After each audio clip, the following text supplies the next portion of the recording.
বাঁচতে পারবে না, সে সে কাউকে ছাড়বে না। ভৌতিক, রোমহর্ষকর, গা ছমছমে ভূতের ঘটনা শুনতে কে না চায়? আর সেটা যদি হয় সত্যি ভূতের ঘটনা, তাহলে গায়ের লোমগুলি কাঁটা দিয়ে ওঠে। রাত্রে বাইরে বেরোলে মনে হয় পিছনে কেউ একটা দাঁড়িয়ে আছে। এই রকম গা ছমছমে ভূতের ঘটনা নিয়ে আমাদের আজকের নিবেদন, একটি সত্যি ভূতের গল্প।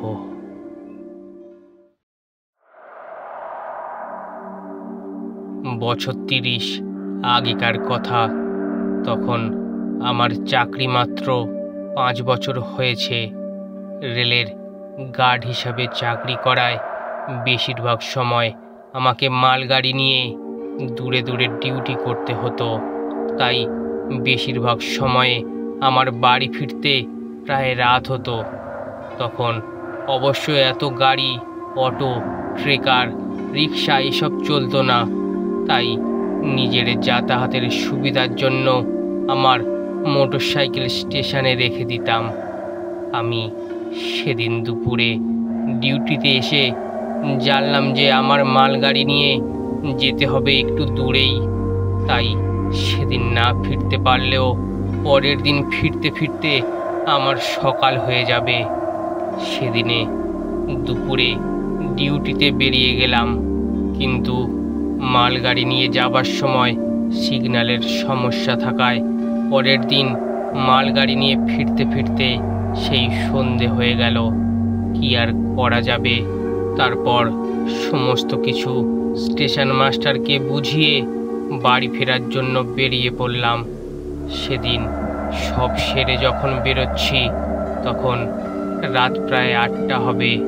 গ্রীষ্মের রাতে ফুরফুরে বাতাসে আমার মোটর সাইকেলে যেতে বেশ ভালোই লাগে। বাড়ি ফেরার ওই আধ ঘন্টা বেশ আরামেই যেতে পারবো ভেবে তখনই বেরিয়ে পড়লাম। মোটর সাইকেল স্টার্ট দিয়ে মনের সুখে গানের কলি গাইতে গাইতে বাড়ি ফিরছি। আমাদের বাড়ি ফেরার পথে মাঝে প্রায় 2 কিমি পথ একটা মস্ত ঘন জঙ্গলে ভরা। সেই ঘন জঙ্গলের মধ্যে শাল, মহুয়া, শিরীষ আর কত রকম যে নাম না জানা কত বড় বড় অজস্র গাছ আছে, তার কোনো হিসেব নেই। দেখলে মনে হয় যেন ওইসব গাছ গোটা বন জুড়ে একে অপরকে ধরে জড়াজড়ি করে দাঁড়িয়ে আছে।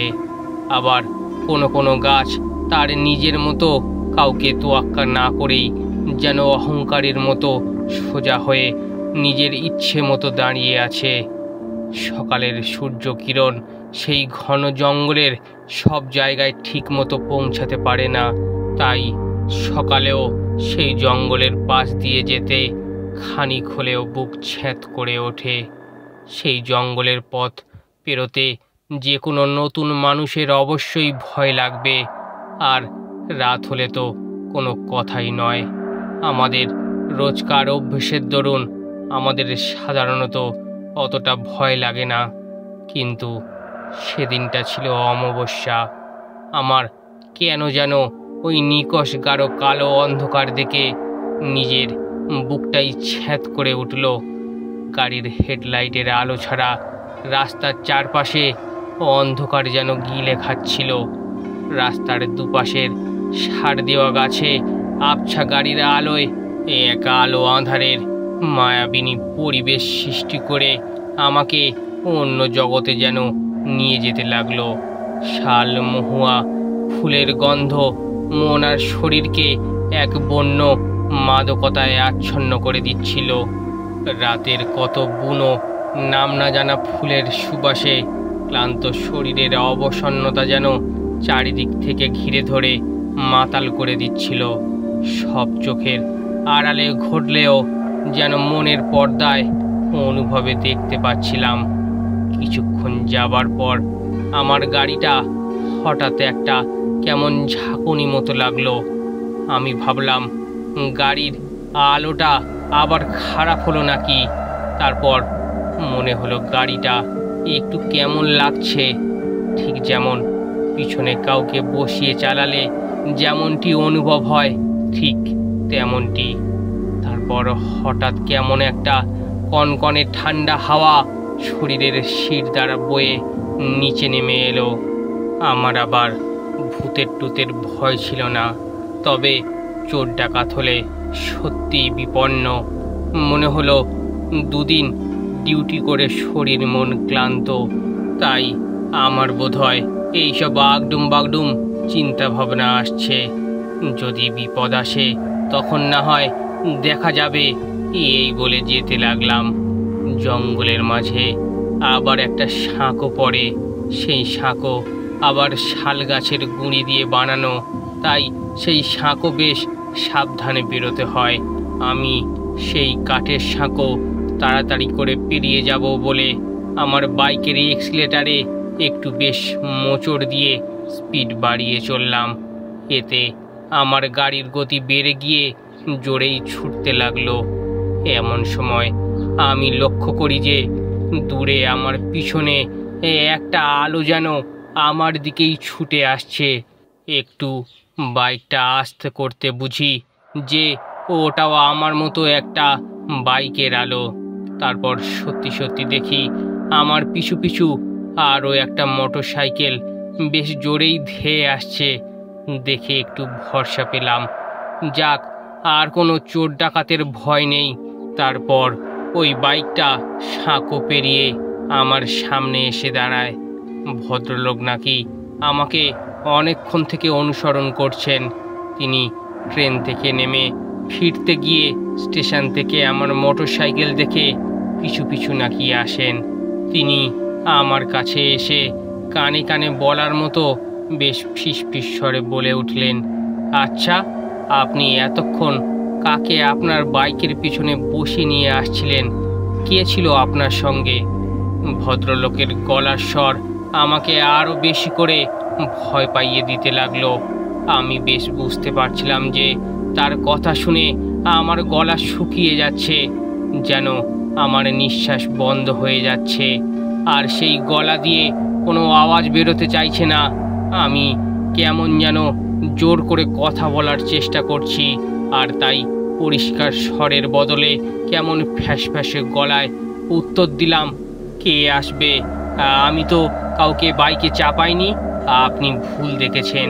ও অন্ধকারে কি না কি দেখেছেন আর আমাকে একা পেয়ে ভয় দেখাচ্ছেন। ভদ্রলোক আবার আমার কাছে এগিয়ে এসে বললেন, কি মশাই, ভয় লাগছে নাকি? আমি বললাম, না, আমিও সব ভূত পেতনির ভয় পাই না। তখন উনি হাসতে হাসতে বেশ গোল গোল চোখ পাকিয়ে এক অদ্ভুত ঠান্ডা গলায় বলে উঠলেন যে আমার গাড়ির পেছনে তার গাড়ির হেডলাইটের আলোয় দেখে আমার পেছনের সিটে কে একজন ভদ্রলোক বসে আছে। সেই ভদ্রলোকটার হাবভাব নাকি কেমন সন্দেহজনক। কখনো তাকে সশরীরে দেখা যাচ্ছিল, আবার কখনো সেই লোকটা অদৃশ্য হয়ে যাচ্ছিল। তাই সে বারবার আমাকে সেই কথাটা বলার জন্য আমার দিকে এগিয়ে আসছিল। আমি ভদ্রলোকের কথা শুনে এই একটু মনে বল পেলাম ঠিকই, কিন্তু মনের মধ্যে ভয়টা কিন্তু পুরোপুরি তখনও যায়নি। উনি আবার বলে উঠলেন, আর কোনো চিন্তা নেই, সাঁকোরে পারে এই ভূতটুত আর আসবে না, চলুন আমরা এগিয়ে যাই। কথাটা শুনে একটু আশ্বস্ত হলাম যে যাক, বাকি পথটুকু নিশ্চিন্তে যাওয়া যাবে। এরপর আমি বাইক নিয়ে আগে আগে, আর সেই ভদ্রলোক আমার বাইকের পিছনে। সেই জঙ্গলে আমরা প্রায় মিনিট 15 যাবার পর ঠিক জঙ্গল পাতলা হবার মুখেই আমি বাইক আস্তে করে ঘুরে দেখি পিছনে সেই ভদ্রলোকের বাইকের কোনো আলো দেখা যাচ্ছে না। আমি মনে মনে ভাবলাম, তাহলে কি আমি গাড়িটা কি একটু জোরেই চালিয়ে এসেছি? দেখি বলে গাড়ি দাঁড় করিয়ে অপেক্ষা করতে লাগলাম, কিন্তু না, কোথাও কোনো আলো না আওয়াজ কিছুই শোনা যাচ্ছে না দেখা যাচ্ছে। তাহলে কি ভদ্রলোকের কোনো বিপদ হলো? এই অন্ধকারে লোকটা হঠাৎ ভোজবাজির মতো উড়ে গেল কি করে?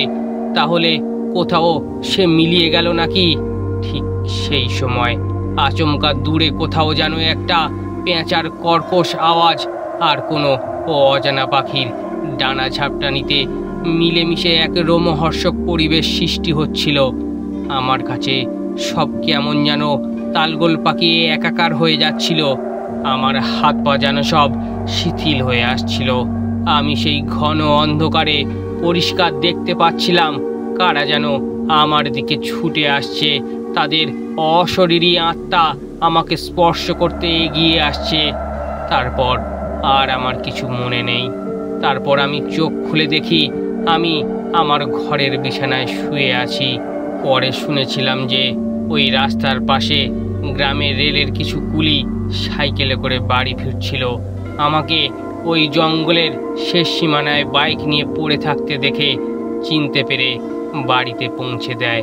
তারপর সব কথা মনে পড়লেও আমি কোনোদিন কাউকে কিছু বলিনি। পরের দিন সকালে খোঁজ খবর নিয়ে জেনেছিলাম যে বেশ অনেক দিন হলো কোনো এক পথ দুর্ঘটনায় এক ভদ্রলোক নাকি মারা যান। তিনি নাকি কোনো কাজে এই রাস্তায় বাড়ি ফেরার জন্য তাড়াহুড়ো করে ট্রেন ধরবে বলে বাইক দুর্ঘটনায় সেই জঙ্গলের সাঁকো পেরোতে গিয়ে মারা যান। তারপর থেকে এই পথে রাতের বেলায় মোটর সাইকেল আরোহীর কাছ থেকে তিনি এখনও নাকি মাঝে মধ্যে লিফট নিয়ে থাকেন। কিন্তু আমি ভয়ে সেই ভয়ঙ্কর রাতের অভিজ্ঞতা কাউকে বলতে বলিনি যে এটা গল্প নয়, সত্যি ঘটনা। সেদিন সেই ভূত ভদ্রলোক শুধু আমার বাইকের পিছনে নয়, আমার সাথে পুরো জঙ্গলের পথ একসাথে কথা বলতে বলতে এসেছিল। আপনারা বিশ্বাস করুন আর না করুন, এটা আমার সাথে ঘটে যাওয়া এক সত্যি ঘটনা। আশা করি আপনাদের ভালো লেগেছে। ভালো লাগলে অবশ্যই চ্যানেলটি সাবস্ক্রাইব করে আমাদের পাশে থাকবেন। ধন্যবাদ।